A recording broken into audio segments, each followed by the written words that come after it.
میں ایک سادی سی بات کرتا ہوں، اتنے لوگ جتنے لوگ یہاں بیٹھے ہیں اگر کسی دنیا دار کے ڈیرے پہ چلے جائیں اور اس سے کوئی چیز طلب کریں اور وہ دینے کی استطاعت رکھتا ہو تو وہ کیا خالی لٹائے گا؟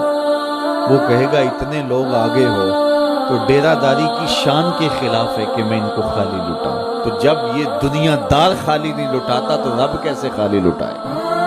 جب بندے اس کی دہلیز پہ چل کے آ جائیں تو وہ بندوں کی ضرورتوں کا کفیل ہے اور ان کے ہر درد کو جانتا ہے اور ان کی ضرورتوں کو پورا کرتا ہے۔ علماء نے کہا دعا ہر صورت قبول ہوتی ہے، یا تو یہ ہے کہ فوراً قبول ہو جاتی ہے، جو مانگا فوراً مل گیا، اور کبھی ایسا ہوتا ہے کہ فوراً نہیں ملتا، حکمت ہوتی ہے اور فوری دینا مناسب نہیں ہوتا تو اس کو فوری نہیں دیا جاتا، لیکن دعا بعد میں کچھ عرصے کے بعد اس کی ڈیمانڈ پوری کر دی جاتی ہے۔ اور کبھی ایسا ہوتا ہے نہ فوری دیا جاتا ہے نہ بدیر دیا جاتا ہے، اس دعا کو ذخیرہ کر لیا جاتا ہے اور حشر کے دن اس کا بدلہ دیا جاتا ہے۔ اور روایت میں آتا ہے حشر کے دن جب ان دعاؤں کا بدلہ دیا جائے گا جن کا بدلہ دنیا میں نہیں ملا تھا تو لوگ آرزو کریں کہ کاش کہ دنیا میں کوئی دعا قبول ہی نہ ہوئی ہوتی،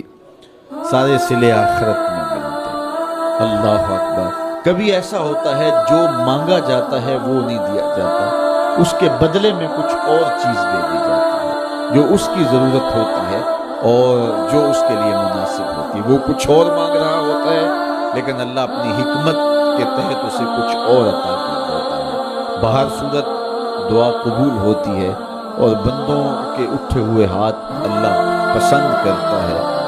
آج یہ بھی بحث چلتی ہے نہیں مانگنا چاہیے، فلاں وقت میں نہیں مانگنا چاہیے، تو وہ کہتا ہے مجھ سے مانگو جب بھی مانگو، میرا دست کرم تمہیں دینے پہ آمادہ ہے۔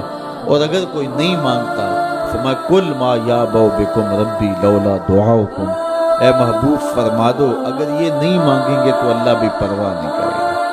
مانگنا تمہاری ضرورت ہے، اگر تم مانگتے رہو گے تمہاری جھولیاں بھرتا رہے گا، اور اگر تمہیں اسے نہیں پکارو گے تو وہ بھی تمہاری پرواہ نہیں کرے گا۔ تو اس کے حضور دعائیں مانگو، اپنی آرزویں پیش کرو، اپنی تمنائیں اس کے حضور پیش کرو۔ اچھا دنیا داروں سے مانگے تو اپنے لیے مانگتے ہیں، لیکن اللہ سے مانگو تو اپنے لیے بھی مانگو اور ان کے لیے بھی مانگو۔ وہ کریم ہے، وہ دیتا ہے اور خوش ہو کے دیتا ہے، تو اس سے مانگو، اس سے جھولی پہناؤ۔ اللہ سے راز و نیاز کی باتیں، جو باتیں بندہ کسی سے نہیں کر سکتا وہ اپنے رب سے ڈائریکٹ کرتا ہے، اپنے دل کے سارے دکھڑے اپنے رب کی دہلیز پہ رکھتا ہے اور اپنی ساری ضرورتیں مالک کی چوکھٹ پہ رکھ دیتا ہے، اور اس سے مانگتے ہوئے بندے کو شرم نہیں آتی، حیا نہیں آتا، بلکہ اس سے مانگتے ہوئے فخر محسوس ہو رہا ہوتا ہے کہ میں اپنے رب سے مانگ رہا ہوں۔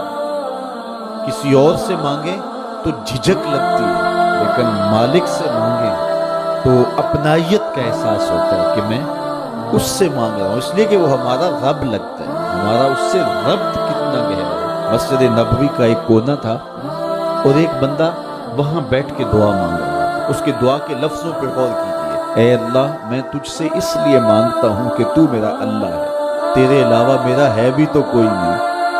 تو یہ وہ دعا مانگ رہا تھا اور مسجد نبوی کے کونے میں بیٹھا تھا۔ حضور نے دیکھا تو ایک صحابی سے کہا وہ جو دعا مانگ رہا ہے اس کو جا کے بتا دو تمہاری دعا قبول ہو گئی ہے۔ وہ مانگ اس ڈھب سے رہا۔ تو یہ دعا اپنے رب سے نیاز ہے، دعا خود عبادت ہے۔ جب تمہاری ضرورتوں کا کفیل وہ ہے تو پھر اس سے نہیں مانگیں گے تو کس سے مانگیں گے؟ اور جب اس سے بندہ مانگتا ہے تو پھر وہ مانگنے والے کی لاج بھی رکھتا ہے۔ ان ربکم حیی کریم یستحیی من عبدہ اذا رفع یدیہ ان یردہما صفرا۔ تمہارا رب حیا کرنے والا کریم ہے، جب بندے اس کے سامنے ہاتھ پھیلا کے دعا مانگتے ہیں اللہ فرماتا ہے مجھے شرم آتی ہے ان کے اٹھے ہوئے ہاتھ خالی کیسے موڑو۔ جب انہوں نے مجھ سے مانگا ہے تو میں نے بھی نہ دیا تو کون دے گا؟